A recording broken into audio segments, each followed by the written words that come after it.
Welcome into a Friday morning edition of Donuts with Sprinkles. Hadn't had a chance to do this one in a while. Been kind of busy and tied up with a lot of different things, but it's a great Friday morning here, April the 24th. I hope you're doing well. We got a lot going on. Maybe a little less golf this weekend with no Heritage and no Masters, but doesn't make it a boring weekend at all. Maybe a lake weekend if you're not planning to catch in some sports. But we got plenty to talk about here for a few minutes in what is a little bit new, a different setting. We'll kind of see if I enjoy this setting a little bit more moving forward and kind of make it a little bit more interesting and not such a drab white wall behind me. But hope you're doing well.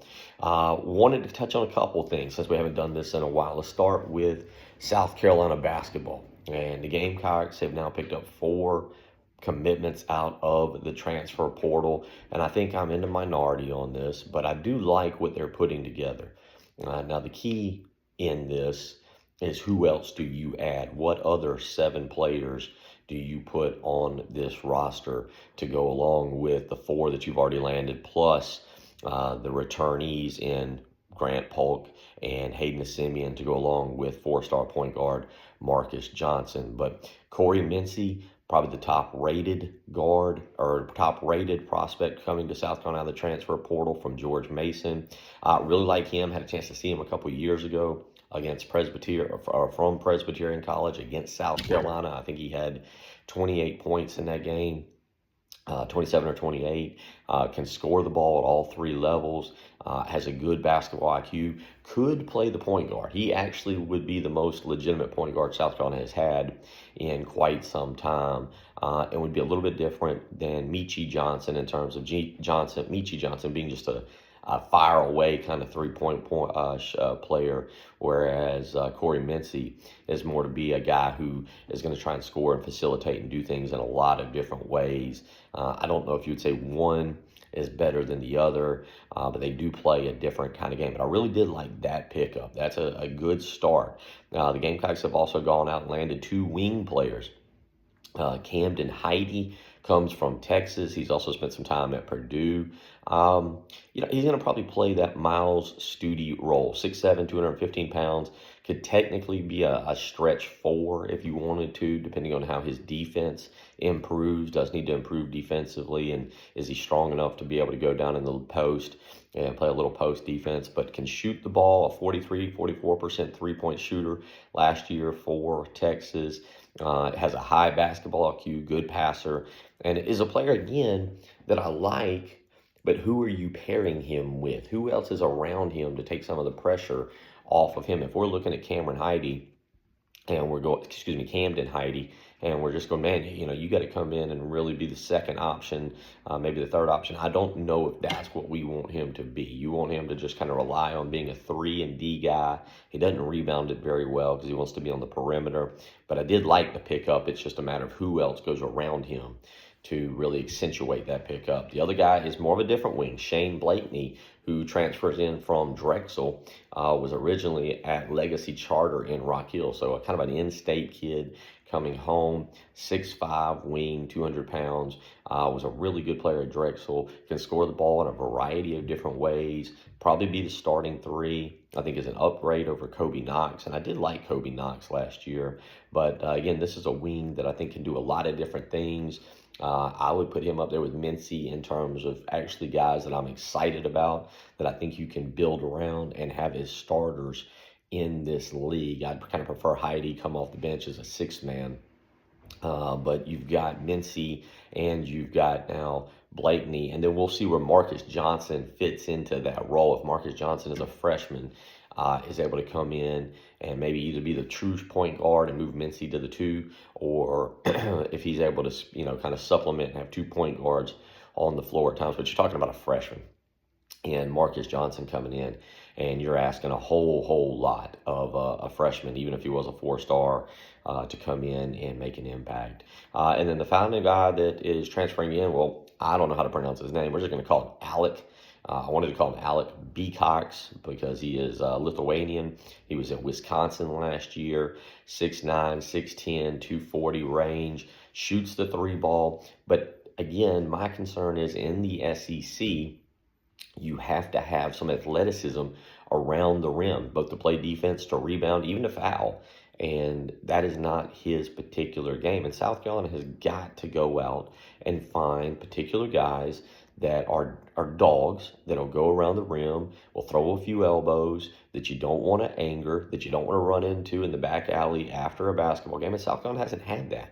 They don't simply seem to go out and recruit that kind of player. And you've got 7 spots left. And you've got to find 2 or 3 of those guys that are just flat out mean, scary players in the post. They don't have to score. This team is not going to be built around scoring in the post.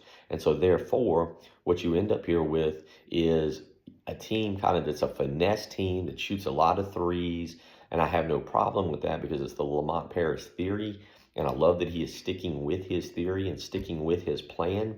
But I need to see some athletic, rugged dogs, if you will, that can play in the post, that can foul, that can rebound, that can bang around, that can match up with SEC athleticism. And South Carolina, quite frankly, has not had that. BJ Mack was slightly undersized, but he was the closest thing to that. Colin Murray Boyles was obviously a somewhat athletic player that could go down there and bang, and obviously very, very, very skilled, extremely high basketball IQ, could pass the ball, could read the defense, and that's what made Colin Murray Boyles a top 10 pick in the NBA, was his simple basketball IQ and understanding the game.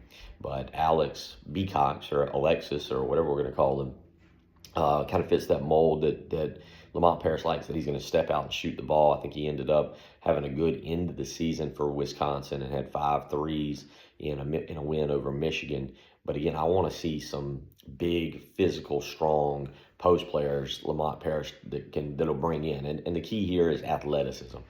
South Carolina has no true athletic players on their roster. Blakeney's very, very nice. Mincy's very nice. But you need to add, and Cameron Heidi's got a 40-inch vertical. So when you talk athletes, he's a great athlete. But South Carolina needs to continue to add some down low presence, athleticism. So we'll see where they go.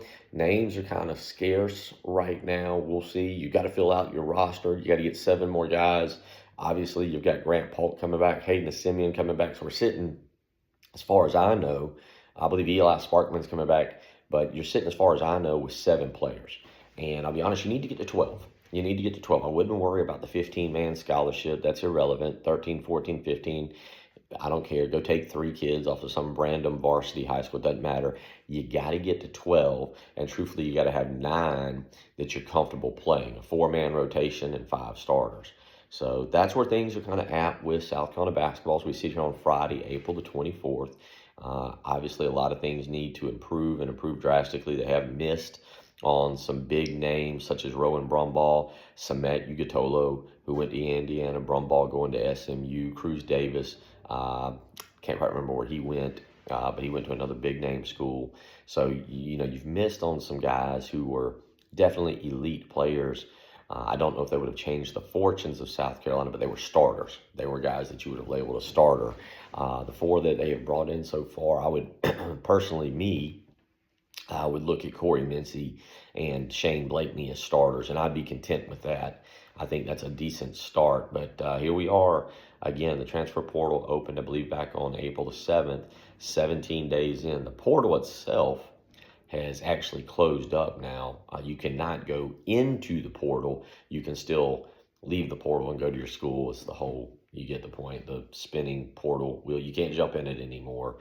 So we know that if you have not entered the portal, you're locked in with your team. So there's a little basketball discussion this morning. I hadn't had a chance to do it very much, but there's a quick breakdown of how I see things, where I see things standing with this team. Again, there's got to be continued additions and quality additions to this program. And the biggest thing I'm looking for is another athletic scoring guard and a athletic, rugged bruiser of a post player, a guy who is absolutely going to go in and elbow, knock people around, and defend down low and block shots. And if you don't get those 2, it's going to be another long winter and basketball season. But there's a little morning donuts with sprinkles. Hadn't had a chance to do these in a while, but good to get back in here and maybe do a few more from this new little setting. It's going to end up being a studio here, so I'm kind of excited with some moves moving forward. But I hope you're doing well and enjoy it. Be thankful that the Lord is with us here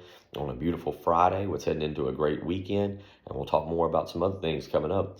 Thank you for joining the Friday morning Donuts with Sprinkles here. You've been listening to Bill Gunner.